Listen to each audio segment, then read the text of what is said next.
All right, live now to the Health Minister, Mark Butler in Tasmania. Mark Butler, thanks for joining us. I see you've got a Medicare sign behind you.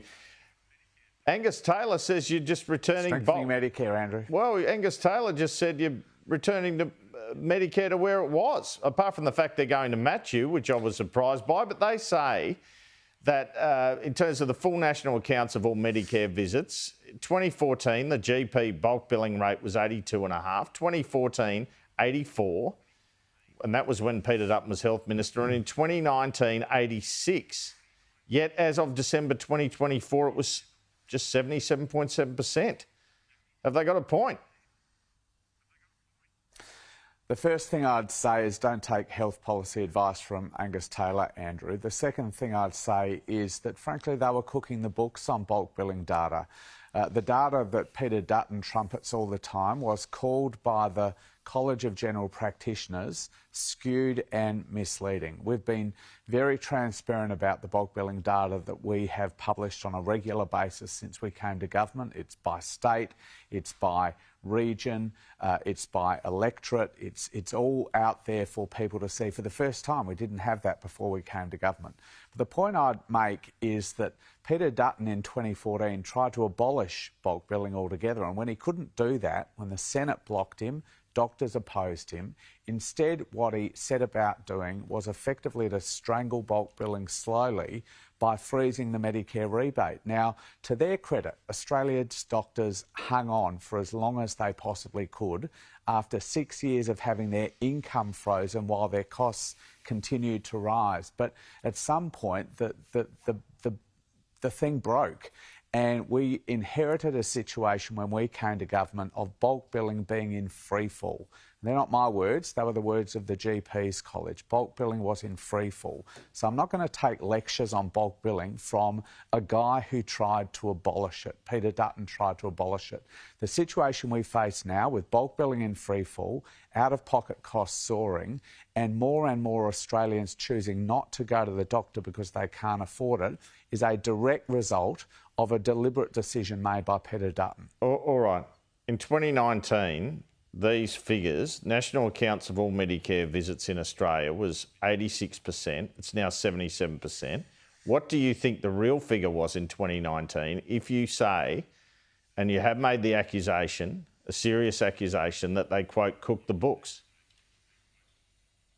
Well, it was hard to know because they weren't transparently publishing what really matters to Australians, and that is the bulk billing rate for GP visits. They'd bolster the numbers with all of these other things, particularly during COVID. I know you're talking about 2019, but particularly during COVID, with all of those COVID vaccinations and other things that by law had to be bulk billed. So what we did when we came to government was directed the department to publish data on GP visits. So not all the pathology and all the other things that happen in the Medicare system, all of the COVID vaccinations that happened during the pandemic. And what that confirmed is what the College of GPs said, was that after 6 years of a rebate freeze, income being frozen by doctors, that bulk billing was starting to slide quickly. Now, the investment we made in 2023 to triple the bulk billing incentive paid in respect of pensioners and concession card holders did the trick. It stopped that slide for that cohort in the community, and now bulk billing rates for that group, pensioners and card holders, again is comfortably above 90%. But it is still sliding for people who don't have a concession card, who've never got any support to be bulk billed through the Medicare system. And today we're announcing for the first time all Australians will get bulk billing support through the Medicare system, and general practices for the first time will get support to become fully bulk billing general practices again. Is the hope of this announcement that pretty much all Australians won't have to pay to visit the doctor anymore? Well, every Australian will get that bulk billing support. Every practice will have the ability to receive incentive payments to become bulk billing practices. Our modelling suggests that about 4,800 bulk billing practices, 4,800 general practices will be better off if they take up our offer. That's a tripling of the number of bulk billing practices that currently exists in Australia. So it's, for the first time, every Australian, whether you have a concession card or not, will get support to achieve that core promise of Medicare, which is that every Australian should have the right to access the world's best healthcare, no matter what their means. Do you accept it looks like you're buying votes here? No, I don't accept that at all, Andrew. That's a ridiculous suggestion. For 41 years, the Labor Party consistently has defended bulk billing as the beating heart of Medicare. And you would never surely expect the Labor Party to sit back and see that core promise, bulk billing, start to unravel because of a decade of cuts and neglect that we've seen. Of course, a Labor government is going to do everything we can to restore bulk billing, because we know that when people are faced with the choice of paying some other household bill or paying to see a doctor, often they won't go to see the doctor. And frankly, we end up paying anyway, further down the track, with people sicker than they otherwise would be, often accessing a more expensive part of the healthcare system, like an emergency department in the hospital. So of course, a Labor government which has defended Medicare against year after year of attack by a Liberal Party that's never basically supported the core philosophy of the system, of course we're going to act. It's $8.5 billion over 4 years. At MyEFO, Jim Chalmers announced decisions taken but not yet announced of $5.5 billion. Now, as I understand it, some of this money is out of that provision of funds. How much? Well, all of that will become clear at the next budget update, and that's the usual way in which we manage these things. I will make the point that because fewer people are going to the doctor now, in MyEFO we also reported that there was a reduction in MBS expenditure because fewer people were going to the doctor. So this is about not just delivering on that core promise of Medicare, access for all no matter what their means, but it's also making sure that there's a policy that's not just good for people's hip pocket, it's good for health, that people feel that they can go and see their doctor when they need to, and that their government will be supporting them to do that free of charge. That's really been the driving force behind our cheaper medicines policies. When we heard that too many people weren't getting scripts filled because of cost, we've saved them more than $1.2 billion in out-of-pocket costs at the pharmacy. That's been good for their hip pocket. That's put downward pressure on inflation, and importantly, it's been good for their health. Minister, won't this send more people to the doctor? You're suggesting it'll cost less because there's less people in recent years going to the doctor, but this will send more people to the doctor, won't it? Well, it means that people who are currently choosing not to go to the doctor because they can't afford it will go to the doctor. People don't go to the doctor for fun, as you know, Andrew. They go when they're sick. And they go when they feel they need some support and care from, frankly, the world's best healthcare system. Is there any modelling on how many more? Is there any modelling on how many more people might go to the doctor because of this measure? Well, we've done modelling that shows there'll be 20 million additional visits, almost 20 million additional free visits to the doctor almost because of this measure. We've seen a substantial reduction in the number of people feeling that they can go to the doctor when they need to because of affordability concerns. That unsurprisingly has been particularly acute in lower income households, young Australians aged between 16 and 30. The number of them not going to the doctor when they need to because of cost has tripled in recent years. So we will see more people going to the doctor, and that is why today also we're announcing substantial investment to increase the number of doctors, the number of medical graduates overall, but particularly the number of graduates who choose to go into general practice. We've seen that climb over the last couple of years. This year we've got more junior doctors in general practice training than we've ever seen in our country's history. We've got more GPs coming in from overseas, from the UK, from Ireland and New Zealand, fast-tracked because of changes we've made. So we do need more doctors in the system. We need more advanced nurses in the system. We've got funding for that delivered today.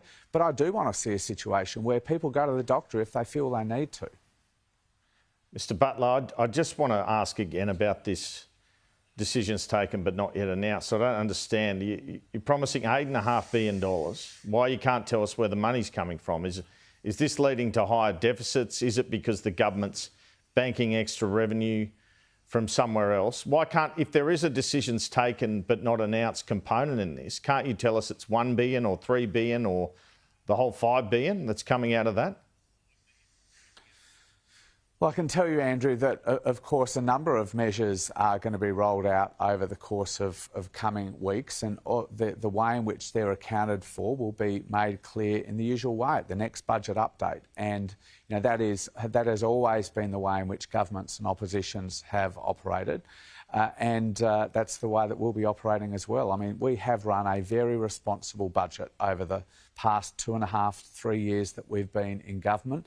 You know, we've delivered 2 budget surpluses. The former government managed none out of 9, in spite of promising that every one of their budgets would be in surplus. So the Australian people can be confident that that we are managing this budget responsibly. The cost of living relief that we have put in place has been responsible, has been designed to put downward pressure on inflation as much as it possibly can, and to achieve as much as possible a dual purpose, which is particularly what we've done in health. You know, downward pressure on costs, downward pressure on inflation, while also achieving good health outcomes for Australia.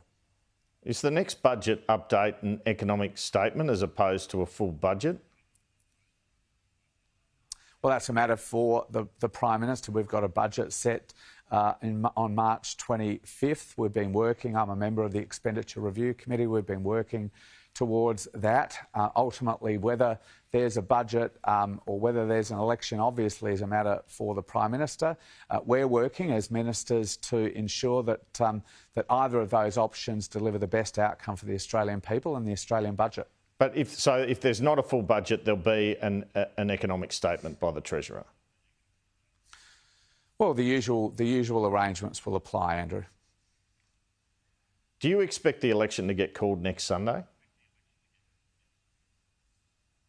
Well, I think all of us who have an interest in politics speculate a bit about when the election will be. I've been around long enough, as have you, Andrew, to know that ultimately that's in the mind of the Prime Minister. He'll make that decision, and our job as ministers is to make sure that we're in the best position possible to offer a compelling vision to the Australian people. That's what I've been working hard to do in health, to strengthen Medicare, to deliver cheaper medicines, to do things like we did a couple of weeks ago for women's health, which has been neglected business for far too long. We're working hard on doing that. The Prime Minister will call the election when he calls it. You're a South Australian MP as well as Health Minister. We saw this $2.4 billion announcement during the week in relation to Whyalla Steel. Is this sort of bailout the best use of taxpayers' money, and particularly when there's some doubt about the use of green hydrogen for green steel, as the government is trumpeting? Well, the global steel industry is going through a transformation. It's not going to be an overnight transformation, but moving to a cleaner way of producing what is such an important product for the global economy is something I know has been underway for many years and will continue for many to come. Our immediate challenge, though, is securing that second blast furnace. Like, it is just so important, not just for the South Australian economy, but for the national economy as a whole. It produces structural steel that's important in construction, important in rail construction and things like that. So no government can sit back or sit on the fence, like I heard Angus Taylor do in your interview earlier, and pretend that this is not a core issue of national interest. Now, we're working very closely with the Premier of South Australia, Peter Malinauskas, who's been terrific in this area, forward-leaning. He recognises that this is a critical part of the South Australian economy, but important more broadly for the national interest. And finally, can I just ask about this live firing incident involving Chinese warships between Australia and New Zealand? How concerned should we be about this after there was again live firing yesterday? Well, our Australian Defence Force is conducting surveillance exercises to ensure that we have a good line of sight on these operations by the Chinese. They're in international waters, just as we operate in international waters, including up in North Asia. It's our right to do that. It's China's right to do that. It's the right of every nation to do that. But of course, we are watching closely. We have maritime and aviation assets in the area. The ADF published their understanding of this as much as 10 days ago, and the Defence Minister has been in the media pretty regularly reassuring Australians that we have a good line of sight of this. Obviously also we're engaging with China at a diplomatic level, both here in Canberra but also in Beijing. And as I think you know, Andrew, Foreign Minister Penny Wong has been talking to her counterpart from China while she's been in the G20 meeting in South Africa. So, you know, we're confident we have a clear understanding about this. Where we've had some questions, I understand that we've been engaging with China diplomatically. You know, I see the opposition using a bit of loud hailer, you know, diplomacy again here for domestic political purposes, presumably, because they haven't actually put a suggestion about what alternatively we should be doing. Well, they keep saying your PM's weak. They keep saying your boss is weak. What do you say to that? But what do they say we should do? What do they say we should do? I mean, this is juvenile. This is student politics. They have not said one thing they would have the ADF do that we're not currently doing.